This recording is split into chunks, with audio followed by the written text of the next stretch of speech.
Makanya Allah itu tersinggung betul ketika ada orang merasa bisa ngelola cara hidupnya. Makanya kata Allah kalau gojlok orang-orang yang kepedean itu, kalau kamu top, mbok jangan mati. Itu falaula in kuntum ghaira madinin tarji'unaha in kuntum shadiqin. Kalau kamu merasa top itu jangan mati. Di mana-mana mati itu tidak top.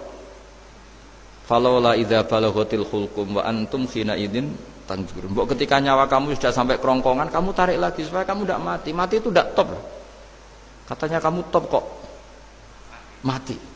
Jangan mati. Kalau top itu jangan mati, jangan miskin, jangan tua, jangan jadi jelek. Pokoknya top terus gitu. Itu digosok sama Allah.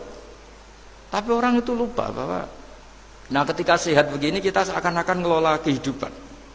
Nah gara-gara merasa ngelola seakan-akan kalau mati lalu saya gimana ya kalau mati? Di kuburan ngapain? Terus kantornya gimana, kerjanya di mana? Ya tidak usah begitu. Nah ini di sini pentingnya tauhid. Orang dilatih berpikir al-khalqul awal. Afa'ayina bil khalqil awal. Kalau dalam bahasa Yasin disebut kul yuhihal ladzi ansha'aha awwala marrah. Jadi agama itu orang dilatih membayangkan pertama hubungan kita dengan Allah. Misalnya manusia pertama itu siapa? Adam. Adam bisa berpikir, bisa berlogika, bisa jalan-jalan, bisa macam-macam. Tapi andaikan Anda jadi Nabi Adam, mesti melihat kekuasaannya Allah itu begitu nyata. Karena saya materinya dari tanah, ternyata saya bisa berpikir.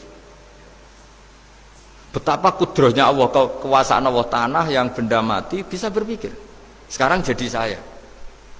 Sehingga kira-kira Nabi Adam kalau ketemu tanah itu ya, kalau mau maksiat, wah ini tanah ini pasti komplain. Nah di sini pentingnya beragama. Sehingga ketika Rasulullah ngendikan, jika kamu memperbanyak sholat, maka tanah-tanah ini bersaksi terhadap sholat kamu. Jika kamu maksiat, juga tanah-tanah ini menjadi saksi pemberat.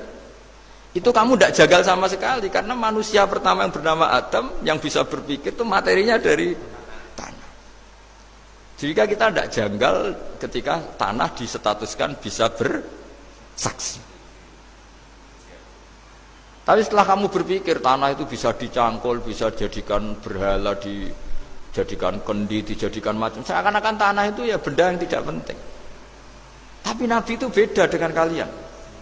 Nabi tahu betul tanah ini makhluk Allah yang bisa berpikir.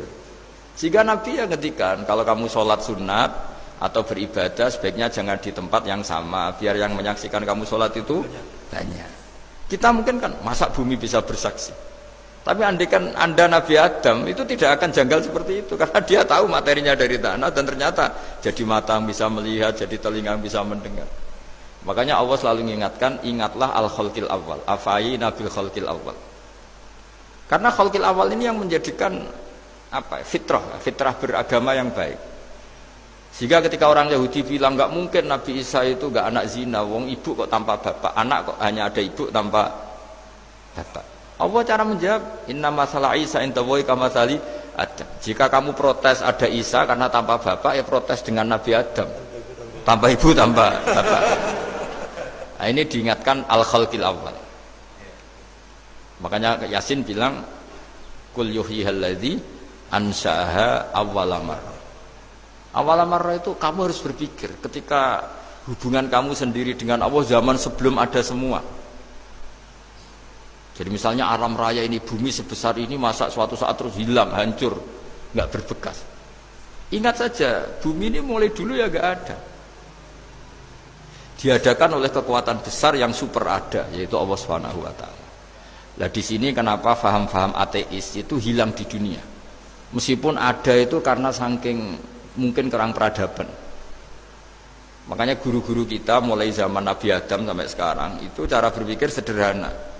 Bumi ini kadung ada. Di mana-mana sesuatu yang ada pasti disebabkan yang lebih ada. Kan nggak mungkin bumi yang ada kemudian penciptanya itu udah ada. Itu kan ngajak goblok bareng gitu kira-kira gitu. Masuk sesuatu yang ada disebabkan oleh sesuatu yang tiada. Maka guru-guru kita ngajari, pertama sifat Allah itu wujud. Karena ini wujud super atau kausa prima, terus kiai bilang wajibil wujud. Wajibil wujud terjemahan bebasnya ya wujud super. Karena wujudnya Allah itu yang mempengaruhi ya semua alam raya ini, dia harus di depan. Masa yang menciptakan di belakang. Makanya terus disifati kodim. Kodim itu harus lebih dulu atau awal. Nah, makanya ketika Fir'aun ngaku Tuhan itu cara membatalkan Nabi Musa itu sederhana. Kalau kamu Tuhan berarti bapak kamu nggak ada Tuhan karena Tuhannya terlambat datang. Nah, itu langsung. Oh iya ya kalau ya kan berarti babanya dia tanpa Tuhan kan Tuhannya baru kemarin. Akhirnya baru diurus. Akhirnya baru diurus itu Tuhannya. Makanya Fir'aun itu akhirnya Nabi Musa punya pengaruh besar di kalangan punggawa Fir'aun. Karena ketika debat terbuka itu punggawanya dengar. Akhirnya mereka iman sama Nabi Musa. Ini disebut wa qala rajulun mu'minun min ali fir'auna yaktumu imana. Banyak yang diam-diam ini iman karena logika Fir'aun jadi Tuhan itu nggak masuk akal. Yang benar adalah Tuhannya Nabi Musa. Nah orang-orang ini itu ya dibilang nggak loyal ya pokoknya dia iman. Dan dia juga